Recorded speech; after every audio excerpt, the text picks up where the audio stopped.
You know what bugs mean? Bugs, obviously. So today, I'm going to be looking at a few little bug problems. One of the first problems we got around here are these teeny little ants. Look at those teensy things. Give me a hand for scale there. Yeah, those little buggers, they get into my bed sometimes and they bite me. And oddly enough, I don't like that.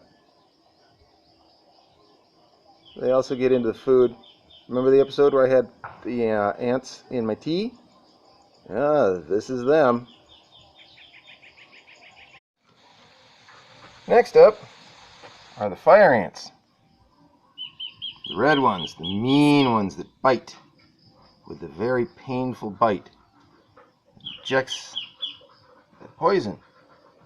Today, they've decided to get all over my colander because yesterday I made popcorn and it's all covered in grease. And since fire ants are grease-eating ants, they want the grease that's still on my colander.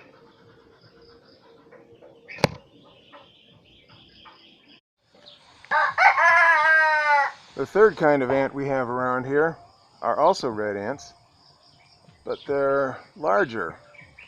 Here's a volunteer. Come on, let everybody see you. Camera shy, I guess. Here's the nest. They're not so aggressive as the smaller fire ants, but if you get too close, they'll come after you.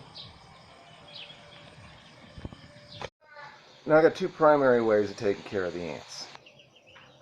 The first, the most common way I take care of them is simply with boiling water. Another reason to have the fire going to get the tea kettle all full of hot water is to dump it on the ants. That kind of gets rid of them, doesn't kill the nest or anything. To be perfectly honest, I don't think I have access to anything that would kill the nest. I do the best I can with what I got. And if the ants decide to swarm, like they did on my cupboard, on my countertop, like a week or so ago, then I have to get out the commercial insecticide, something that's farm grade, something that really kills. I don't like using that stuff, but when I got a swarm to deal with, I got a swarm to deal with. They don't care about me. Why should I care about them? And that's when I go with the commercial goo, and it's effective. And unlike the aerosol sprays that you can buy in the grocery store, where you spray it on something, and then you spray it on something, and then you spray until it drowns, because they don't work very well.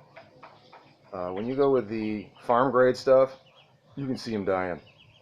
It's a nice, quick death. I don't even want the ants to have to suffer. I don't like having to kill them. I wish they'd stay away. But hey, they're threatening me. They're threatening my food. That can't be. So let's kill some ants. Okay, you nasty little things are interfering with what I want to video today. So you have to die. But I'll make it nice and quick. Like, see? Just instantly, they're dead. No need to make them suffer. Now let's get on to what I really wanted to record today. Oh wait, there's one more bug I've got to deal with. And if you remember from the episode where I was kind of laid up in bed, mosquitoes are also a problem around here. So I trap. I'm not sure I would trust most people around here to trap, but I trust me. What I do is I put out pans of water like this. This is an old 9x13 chafing dish. And I just leave it here until I see the little squigglies swimming around in it. That's mosquito larvae. Okay? They've laid their eggs. Those eggs have hatched. What do you do then? You take that water and you dump it.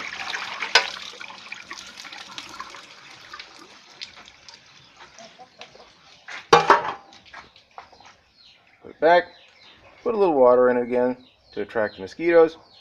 The larvae die, and that's some mosquitoes that didn't get to bother you. Alright, wasn't it fun killing bugs? I'd rather they stayed away, but what can I do? So, on the menu today, I'm making spaghetti. I don't have any spaghetti sauce. What am I going to do instead? Well, I've got a jar of peanut butter. It's almost empty. And I hate to waste anything. So I'll show you what I'm going to do with the last little leavings of the peanut butter and what I do with the jar. First up, the spaghetti goes into the pot.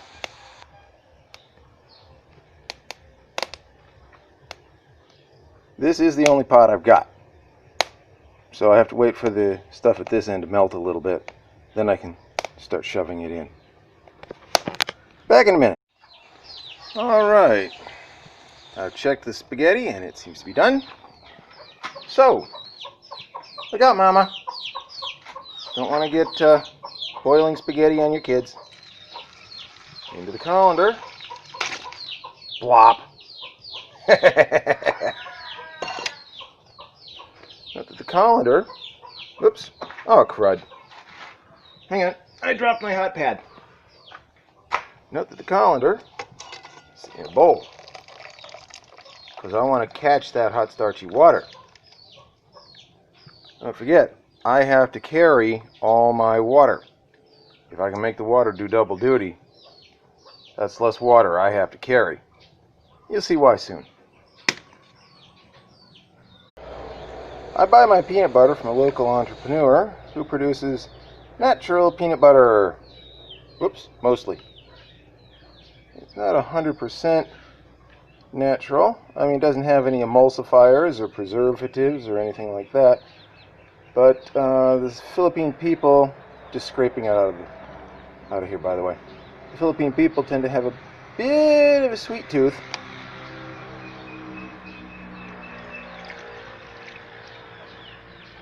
See the peanut butter, and there's still more in there. Still more in there. I got to get it out. Anyway, the Philippine people tend to have a little bit of a sweet tooth. I got to empty this one too.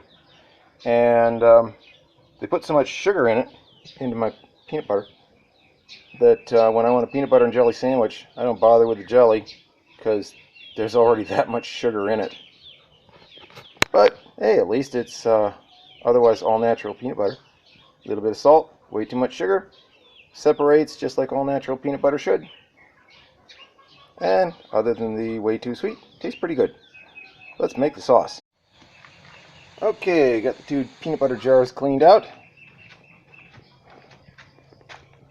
We got peanut butter flavored water here.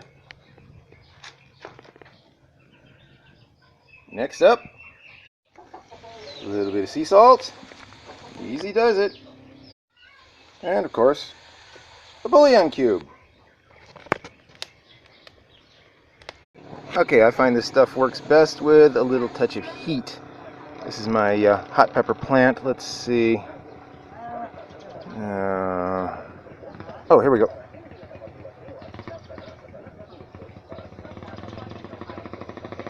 That's it. Don't be fooled. These things are viciously hot for their size. Now, while that's simmering, what do I do with old peanut butter jars? Well, obviously, I'm going to wash them, clean them, dry them. Oh, they've got a lot of oil in them, so it takes a bit to get them really good and clean. That's necessary because I fill them up with rice. Some I put them on the countertop for easy access, and some I squirrel them away in my deep larder where nobody knows I've got them. Oops, forget I said that. Don't tell anybody, okay? Back to the pasta. Okay, now that the sauce has had a chance to cook down a little bit, I'm going to add some flour and water mixed as thickener. Oh, by the way, here's a quick little tip for you. When you're making this stuff, if you don't want it to be lumpy, don't put enough water in it at first. Make it so it's a thin paste. It's easier to de-lump a paste and then mix more water in so that it'll pour. See?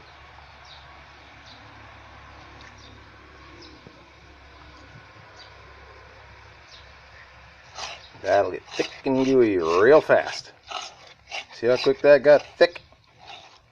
Yeah, now we take that right off the heat.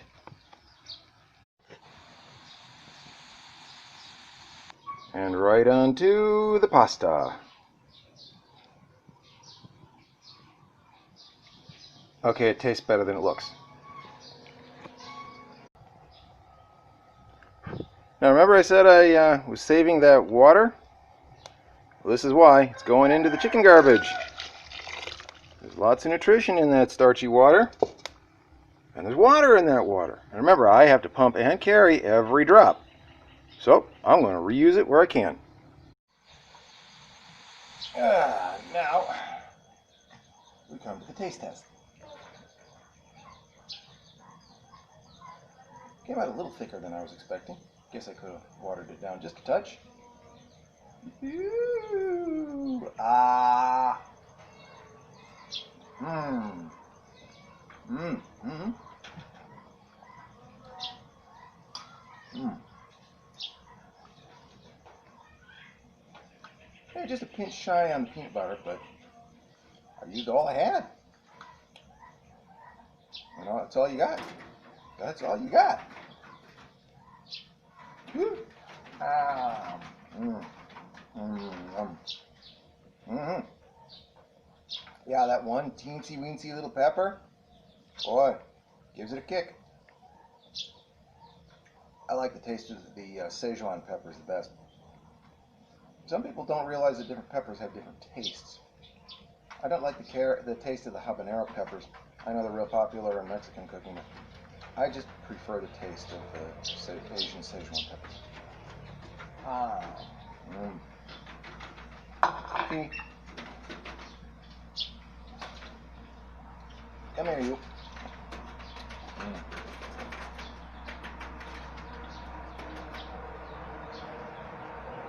Ah. Yeah.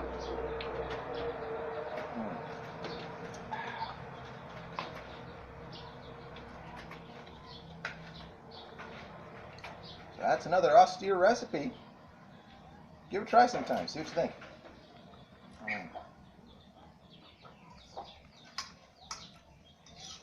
Beat starving.